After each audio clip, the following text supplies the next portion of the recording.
জানিয়ে দেব সর্বশেষ আপডেট বাংলা সংবাদ। শুরুতেই শিরোনাম। জুলাই সনদের খসড়া তৈরি, 2 বছরের মধ্যে শেষ হবে সংস্কার।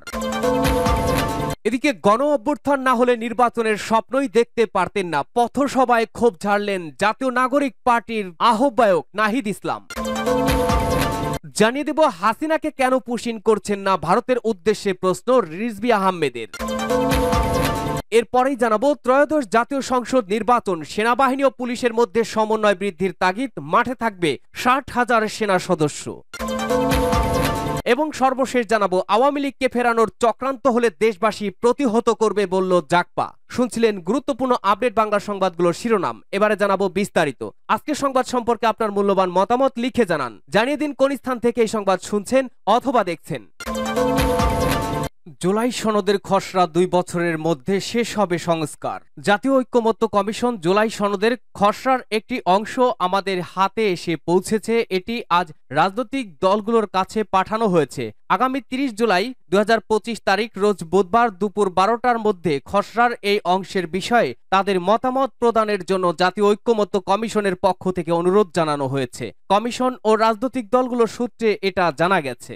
সংস্কার বিষয়ে রাজনৈতিক দলগুলোর মধ্যে যে ঐক্যমত্য হয়েছে সেগুলোকে অন্তর্ভুক্ত করেই চূড়ান্ত সনদ তৈরি করা হবে। জুলাই বিপ্লবের প্রেক্ষাপট ও ঘোষণার পাশাপাশি সংবিধান ও রাষ্ট্রীয় ক্ষেত্রে গুরুত্বপূর্ণ যেসব সংস্কারের ক্ষেত্রে রাজনৈতিক দলগুলো ইতিমধ্যে ঐক্যমত্যে পৌঁছেছে সেগুলোকে অন্তর্ভুক্ত করেই জুলাই সনদ চূড়ান্ত হচ্ছে। জাতীয় ঐক্যমত্য কমিশনের মধ্যস্থতায় চূড়ান্ত পর্যায়ের পরপর 20 দিন বৈঠক শেষে এই খসড়া তৈরির কাজ শেষ পর্যায়ে। এর আগে একক ও যৌথভাবে বেশ কয়েক দফার বৈঠক করে ঐক্যমত্য কমিশন। অন্তর্বর্তী সরকারের প্রধান উপদেষ্টা ডক্টর মোহাম্মদ ইউনূসের নেতৃত্বে ঐক্যমত্য কমিশন গঠিত হয় 6টি সংস্কার কমিশনের প্রধানকে নিয়ে। সংবিধান সংস্কার কমিশনের প্রধান ডক্টর আলী রিয়াজ কমিশনের ভাইস চেয়ারম্যান হিসেবে ঐক্যমত্য প্রতিষ্ঠার বৈঠকগুলোতে সভাপতিত্ব করেন। এদিকে জুলাই সনদের খসড়ার ব্যাপারে 2 থেকে 3 দিনের মধ্যে রাজনৈতিক দলগুলো তাদের চূড়ান্ত মতামত দিবে, সেটা বিবেচনায় নিয়ে 5 আগস্টের আগেই জুলাই সনদ চূড়ান্ত হওয়ার কথা। রাজনৈতিক দলগুলোর নেতৃবৃন্দের স্বাক্ষর সহ জুলাই সনদ আনুষ্ঠানিকভাবে ঘোষণা করবেন প্রধান উপদেষ্টা ডক্টর মোহাম্মদ ইউনূস। গণ অভ্যুত্থান না হলে নির্বাচনের স্বপ্নই দেখতে পারতেন না বললেন নাহিদ ইসলাম। গণ অভ্যুত্থান না হলে নির্বাচনের স্বপ্নই দেখতে পারতেন না। আরো 4 বছর অপেক্ষা করতে হতো। আমাদের বিরুদ্ধে প্রোপাগান্ডা ছড়ানো হচ্ছে আমরা নাকি নির্বাচন বানচালের ষড়যন্ত্র করছি, আমরা নাকি নির্বাচন চাই না, অথচ কোটা সংস্কার আন্দোলনকে সরকার পতনের আন্দোলনে পরিণত করি। গণ অভ্যুত্থান সংগঠিত করে ফ্যাসিস্ট শেখ হাসিনার পতন ঘটিয়েছি। আমরা নির্বাচন চাই, তবে তার আগে মৌলিক সংস্কার বিচার নিশ্চিত করতে হবে। সোমবার 28 জুলাই দুপুরে জামালপুর ফৌজদারি মোড়ের পথসভায় জাতীয় নাগরিক পার্টি এনসিপির আহ্বায়ক নাহিদ ইসলাম এসব কথা বলেন। জামালপুর শহরের তমালতলা থেকে ফৌজদারি মোড় পর্যন্ত পদযাত্রা শেষে অনুষ্ঠিত পথসভায় নাহিদ ইসলাম বলেন, জাতীয় ঐক্যমত্য কমিশনের সভায় জাতীয় নাগরিক পার্টি অংশ নিয়েছে। সেখানে আমরা বলেছি জাতীয় সংসদের একটি উচ্চ কক্ষ থাকবে, সেখানে প্রত্যেক রাজনৈতিক দলের প্রাপ্ত ভোটের অনুপাতে প্রতিনিধি থাকবে। পিআর পদ্ধতিতে উচ্চ কক্ষের প্রতিনিধি নির্বাচনে ঐক্যমত্য হয়নি। এই সিদ্ধান্তে যারা একমত নন তাদের আমরা অনুরোধ করছি তারা যেন আমাদের সঙ্গে একমত পোষণ করে। তিনি বলেন, আমরা পুলিশ প্রশাসন ও নির্বাচন কমিশনের সংস্কার চাই যাতে সত্যিকারের গণতন্ত্র প্রতিষ্ঠা হয়। পুলিশের এমন সংস্কার চাই যাতে বাংলাদেশের পুলিশ রাজনৈতিক না হয়। নির্বাচন কমিশন যাতে রাজনৈতিক দলের স্বার্থ পূরণ করে, আমরা এমন সংস্কার চাই। বাংলাদেশের পুলিশ হবে জনগণের, নির্বাচনের মাধ্যমে যাতে শুধু ক্ষমতার পরিবর্তন না হয়, যাতে সত্যিকারের গণতন্ত্র প্রতিষ্ঠিত হয়। তিনি আরো বলেন, সামনে 5 আগস্ট আসছে, এর আগেই আমরা প্রত্যাশা করছি জুলাই সনদ ঘোষণা করা হবে। 3 আগস্ট আমরা ঢাকায় সমবেত হব। আমরা 5 আগস্টকে যেন দারুণভাবে উদযাপন করতে পারি। শুধু নির্বাচনের মাধ্যমে সরকার পরিবর্তনের জন্য কেউ রক্ত দেয়নি, এতগুলো মানুষ রক্ত দিয়েছে সত্যিকারের পরিবর্তনের জন্য। আমরাও নির্বাচন চাই, কিন্তু তার আগে সংস্কার এবং বিচার নিশ্চিত করতে হবে। এ সময় এনসিপির আহ্বায়ক বলেন, জামালপুরে কোনো উন্নয়ন হয়নি। ব্যাংক লুটপাটের মতো জামালপুরে সমিতির নামে অর্থ লুটপাট হয়েছে। জামালপুরের অনেক সমস্যা, এসব সমস্যা সমাধানের জন্য জাতীয় নাগরিক পার্টির সঙ্গে থাকার জন্য জামালপুরবাসীকে আহ্বান জানান তিনি। হাসিনাকে কেন পুশিন করছে না ভারতকে, রিজভির প্রশ্ন। বিএনপির সিনিয়র যুগ্ম মহাসচিব রুহুল কবির রিজভী ভারতের প্রতি প্রশ্ন রেখে বলেছেন, শেখ হাসিনা তো বাংলাদেশের মানুষ, মুসলমান, তাকে কেন পুশিন করছেন না?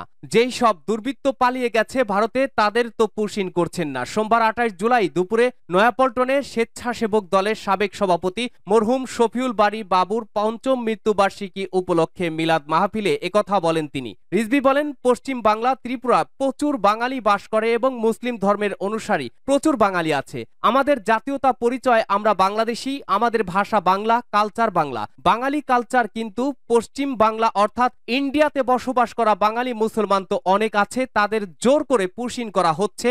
শেখ হাসিনাও তো বাঙালি মুসলমান। বাংলাদেশের মানুষ তাকে পুশিন করছেন না কেন? যে সব দুর্বৃত্তরা ভারতে পালিয়ে গেছে তাদের তো পুশিন করছেন না, কিন্তু কেন? তিনি বলেন, ভারতের নাগরিক হাজার হাজার বছর ধরে সেখানে বসবাস করছে, কিন্তু ধর্ম তারা মুসলমান হওয়ার কারণে এবং বাংলা ভাষার কথা বলে, এজন্য তাদের ধাক্কা দিয়ে জোর করে পুশিন করা হচ্ছে। সরকারের উচিত পুশব্যাক করা। এই পুশব্যাক কোনো সরকার করতে পারছে না। আগে তো আমরা দেখেছি, চেষ্টা হয়েছে, তখন তো পুশব্যাক করা হয়েছে। তিনি বলেন, বাংলাদেশে তাদের পছন্দের সরকার চায় ভারত। সেই সরকারকে জনগণ পছন্দ করুক আর না করুক তাতে কোনো দায় নেই। তাদের মনোনীত ব্যক্তি থাকতে হবে। তার মানে এটা কারা করে? যারা প্রভুত্বকারী দেশ, যারা সাম্রাজ্যবাদী দেশ, তারা যখন অন্য দেশকে দখল করতে চায় বা প্রভাব বিস্তার করতে চায়। শেখ হাসিনা ছিল সেই প্রতিভু, এই কারণেই তাদের ভারতের মন খারাপ। তিনি বলেন, রাজনৈতিক দল বা বিএনপির নামে যদি কেউ অন্যায় করে, অপকর্ম করে, তার বিরুদ্ধে ব্যবস্থা নিতে বলেছি পুলিশকে। নির্বাচন, সেনাবাহিনী ও পুলিশের মধ্যে সমন্বয় বৃদ্ধির তাগিদ। মাঠে থাকবে 60,000 সেনা সদস্য। আগামী জাতীয় সংসদ নির্বাচনকে সামনে রেখে সেনাবাহিনী ও পুলিশের সমন্বয় বাড়ানোর তাগিদ দিয়েছেন প্রধান উপদেষ্টা ডক্টর মোহাম্মদ ইউনূস। আর আগামী সেপ্টেম্বর থেকে 1.5 লাখ পুলিশকে ভোটের বিষয়ে প্রশিক্ষণ দেওয়া হবে। জাতীয় সংসদ নির্বাচনের প্রস্তুতি নিয়ে আইন প্রয়োগকারী সংস্থাগুলোর সাথে আজ সোমবার 28 জুলাই রাষ্ট্রীয় অতিথি ভবন পর্যালোচনা সভা করেন প্রধান উপদেষ্টা। বৈঠক শেষে ফরেন সার্ভিস একাডেমিতে এ বিষয়ে ব্রিফ করেন প্রেস সচিব শফিকুল আলম। ব্রিফিংয়ে তখন তিনি এসব তথ্য জানান। শফিকুল আলম বলেন, বৈঠকে সেনাবাহিনীর পক্ষ থেকে বলা হয়েছে প্রায় 60,000-এর মতো ট্রুপস নির্বাচনী ডিউটিতে থাকবেন। আপনারা জানেন, 5 আগস্টের পর থেকে তারা মাঠে ডিউটিতে রয়েছেন। তাদের ম্যাজিস্ট্রেসি ক্ষমতা আছে। আমরা আশা করছি নির্বাচনের সময় তাদের বলিষ্ঠ ভূমিকা থাকবে। তারা স্ট্রাইকিং ফোর্স হিসেবে আইন শৃঙ্খলা পরিস্থিতি নিয়ন্ত্রণের জন্য থাকবেন। এ সময় উপ প্রেস সচিব আজাদ মজুমদার বলেন, যেসব জায়গায় নির্বাচনের সময় ঝামেলা হতে পারে সেগুলো চিহ্নিত করতে নির্দেশ দিয়েছেন প্রধান উপদেষ্টা। সবাই প্রধান উপদেষ্টা দেশের আইন শৃঙ্খলা পরিস্থিতির খোঁজ খবর নেন। আইন শৃঙ্খলা বাহিনীর পক্ষ থেকে সার্বিক পরিস্থিতি সম্পর্কে প্রধান উপদেষ্টার কাছে বিস্তারিত তুলে ধরা হয়। আওয়ামী লীগকে ফেরানোর চক্রান্ত হলে দেশবাসী প্রতিহত করবে বলল জাগপা। জাতীয় গণতান্ত্রিক পার্টি জাগপা প্রেসিডিয়াম সদস্য মোহাম্মদ নিজামুদ্দিন অমিত বলেছেন, পুরাতন আওয়ামী লীগ, নতুন আওয়ামী লীগ, শুদ্ধ আওয়ামী লীগ, রিফাইন্ড আওয়ামী লীগ বলে কিছু নেই। আওয়ামী লীগ মানেই সন্ত্রাস, নৈরাজ্য, মানুষ মেরে দেশকে ভারতের কদর রাজ্য বানানোর ইতিহাস। দেশের মানুষ আওয়ামী লীগকে আর মেনে নেবে না। অতএব নতুন করে আওয়ামী লীগকে ফেরানোর চক্রান্ত হলে দেশবাসী তা প্রতিহত করবে।